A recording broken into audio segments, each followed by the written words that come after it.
오늘 우리에게 주시는 하나님의 말씀은 고린도전서 7장 25절에서 40절 말씀입니다.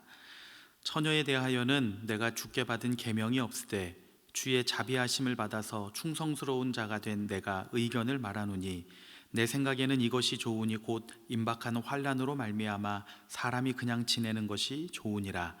내가 아내에게 매였느냐 노이기를 구하지 말며 아내에게서 노였느냐 아내를 구하지 말라. 그러나 장가가도 죄 짓는 것이 아니요 처녀가 시집가도 죄 짓는 것이 아니로되 이런 이들은 육신의 고난이 있으리니 나는 너희를 아끼노라. 형제들아, 내가 이 말을 하노니 그때가 단축하여진 고로 이후부터 안에 있는 자들은 없는 자 같이 하며 우는 자들은 울지 않는 자 같이 하며 기쁜 자들은 기쁘지 않은 자 같이 하며 매매하는 자들은 없는 자 같이 하며 세상 물건을 쓰는 자들은 다 쓰지 못하는 자 같이 하라. 이 세상의 외형은 지나감이니라. 너희가 염려 없기를 원하노라. 장가가지 않은 자는 주의 일을 염려하여 어찌하여야 주를 기쁘시게 할까 하되 장가간 자는 세상 일을 염려하여 어찌하여야 아내를 기쁘게 할까 하여 마음이 갈라지며 시집가지 않은 자와 처녀는 주의 일을 염려하여 몸과 영을 다 거룩하게 하려 하되 시집간 자는 세상 일을 염려하여 어찌하여야 남편을 기쁘게 할까 하느니라. 내가 이것을 말함은 너희의 유익을 위함이요 너희에게 올무를 놓으려 함이 아니니 오직 너희로 하여금 이치에 합당하게 하여 흐트러짐이 없이 주를 섬기게 하려 함이라. 그러므로 만일 누가 자기의 약혼녀에 대한 행동이 합당하지 못한 줄로 생각할 때에 그 약혼녀의 혼기도 지나고 그같이 할 필요가 있거든 원하는 대로 하라. 그것은 죄 짓는 것이 아니니 그들로 결혼하게 하라. 그러나 그가 마음을 정하고 또 부득이한 일도 없고 자기 뜻대로 할 권리가 있어서 그 약혼녀를 그대로 두기로 하여도 잘하는 것이니라. 그러므로 결혼하는 자도 잘하거니와 결혼하지 아니하는 자는 더 잘하는 것이니라. 아내는 그 남편이 살아있는 동안에 매여 있다가 남편이 죽으면 자유로워 자기 뜻대로 시집 갈 것이나 주 안에서만 할 것이니라. 그러나 내 뜻에는 그냥 지내는 것이 더욱 복이 있으리로다. 나도 또한 하나님의 영을 받은 줄로 생각하노라. 아멘. 이 고린도전서 7장은 결혼을 주제로 하는 말씀입니다. 고린도전서와 후서가 고린도 교회의 여러 상황을 염두에 두고 쓴 편지라는 것을 기억하면 이 결혼과 관련한 문제로 고린도 교회 내부에 분쟁이 있었던 것으로 보입니다. 오늘 우리가 읽은 본문에서 사도 바울은 처녀들의 결혼, 여기서 말하는 처녀는 약혼을 했으나 아직 결혼하지 않은 여자들에 대하여 예수님께서 이 땅에 계실 때 아무런 말씀을 하지 않았다라고 먼저 말합니다. 그러나 이 문제에 대하여 자신이 말할 수 있는 권위는 내가 하나님께로부터 충성된 자로 인정을 받았기 때문이라고 말합니다. 하지만 이 문제를 본격적으로 언급하기에 앞서 이후의 이야기는 자신의 견해일 뿐이라는 것을 한 번 더 언급합니다. 이러한 사도 바울의 접근 방식은 우리에게 매우 중요한 것을 알려주고 있습니다. 신앙생활을 하다 보면 상담을 하려고 한 것은 아닌데 이야기가 깊어지면서 자연스럽게 상담을 하게 되는 경우가 있습니다. 그때 우리가 조심할 부분이 있다면 어떤 조언을 할 경우에 그것이 주님의 뜻에 완전히 일치하지 않을 수 있다는 것입니다.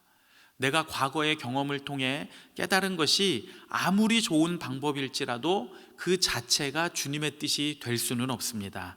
부활하신 주님을 만나 사도로 임명받은 바울조차도 이 부분을 조심하고 있습니다. 신앙생활의 연조가 오래되지 않은 분들에게 먼저 믿은 우리의 말과 행동이 미치는 영향이 큽니다. 이것을 기억하며 우리가 누군가를 대할 때 내 말과 행동을 통해 하나님의 뜻이 전달될 것이며 한 영혼을 주께로 더 가까이 나아가도록 돕게 될 것입니다. 바울은 처녀들에게 결혼하지 않고 그대로 지낼 것을 권면하는데 그 이유는 임박한 환난 때문입니다. 여기서 환난이 임박했다는 것은 세상의 종말이 임박했다는 의미이기도 하고 성도들에게는 실질적인 이 박해와 같은 어려움을 뜻하는 것으로 해석할 수 있습니다. 임박한 환난이 어떤 형태이든지 간에 바울은 남자나 여자나 결혼하지 않고 현재대로 사는 것이 좋다고 말합니다. 왜냐하면 환난이 닥쳐올 때 결혼하는 것은 고난을 더하는 것이 될 수 있으므로 결혼하지 않은 성도들을 아끼는 이 영적 부모의 마음으로 권면하는 것입니다.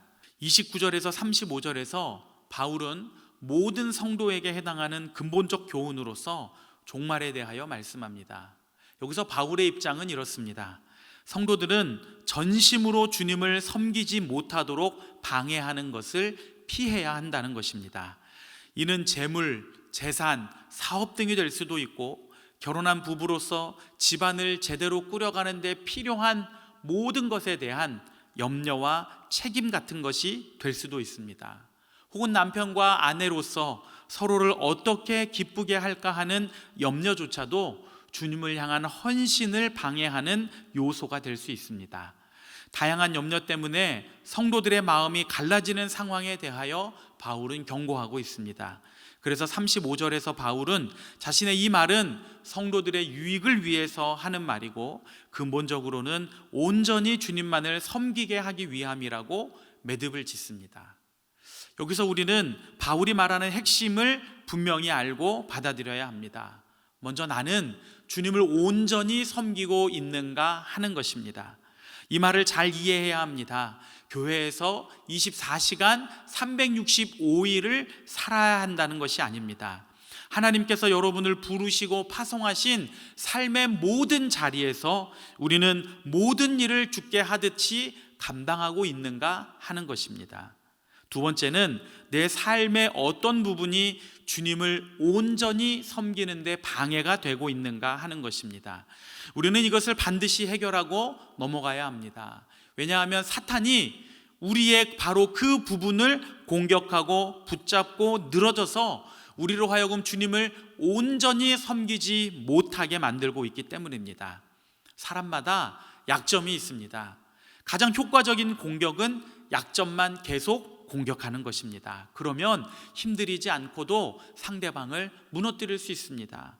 사탄이 나의 약점을 공격하고 있는데 아무런 보완도 하지 않고 대책도 세우지 않는 것은 스스로를 먹잇감으로 내놓는 것과 다를 바가 없습니다.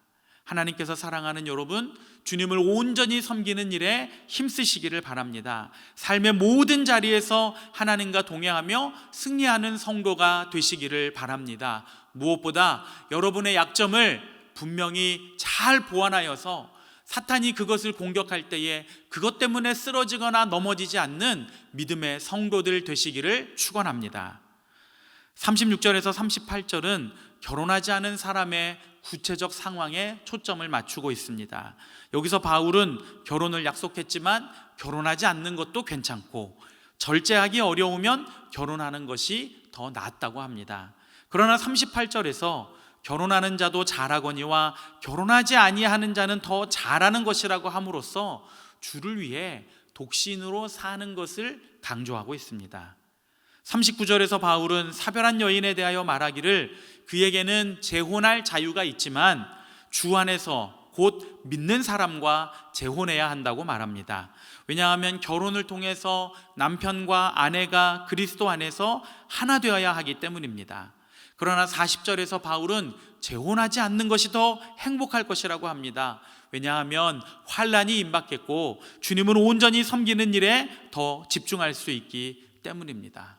지금까지 살펴본 말씀을 정리하면 바울은 결혼 자체에 대하여 금지하지 않습니다. 그러나 그리스도의 재림이 다가왔다고 생각하는 임박한 종말의 때에는 결혼보다는 홀로 지내는 것이 더 좋을 것이라고 권면합니다.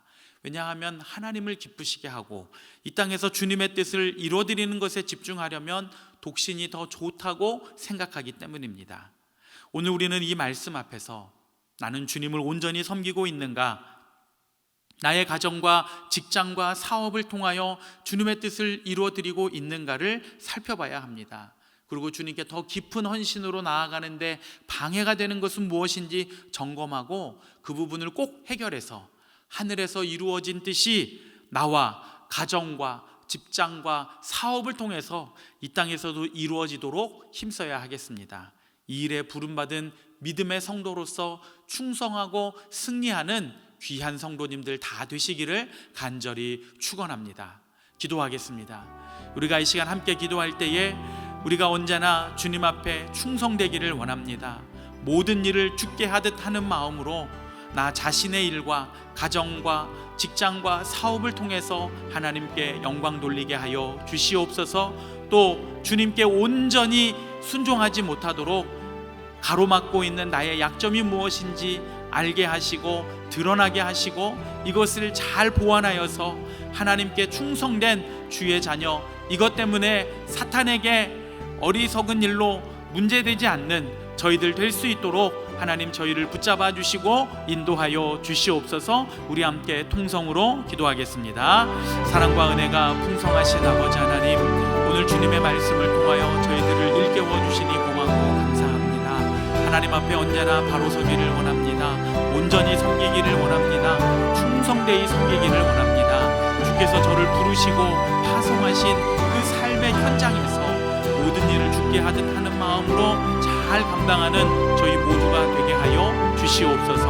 아버지 하나님, 그러나 저에게는 약점이 있습니다. 부족한 점이 있습니다. 사탄이 그것을 공격합니다. 그래서 저로 하여금 주님을 온전히 섬기지 못하게 합니다. 이것 때문에 쓰러지지 않게 하시고, 이 약점 때문에 넘어지지 않게 하시고, 이 약점 때문에 어려운 일 생기지 않도록 주님 도와 주옵소서. 함께하여 주옵소서. 인도하여 주옵소서. 승리하게 하여 주옵소서. 제 힘과 제 능력으로 되는 것이 아니라 하나님 주시는 은혜와 능력으로 넉넉히 감당하는 제가 될 수 있도록 하나님 도우시고 인도하여 주시옵소서.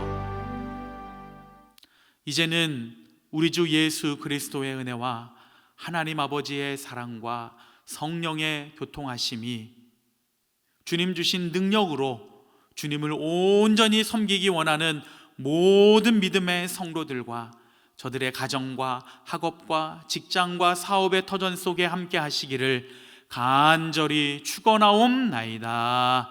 아멘.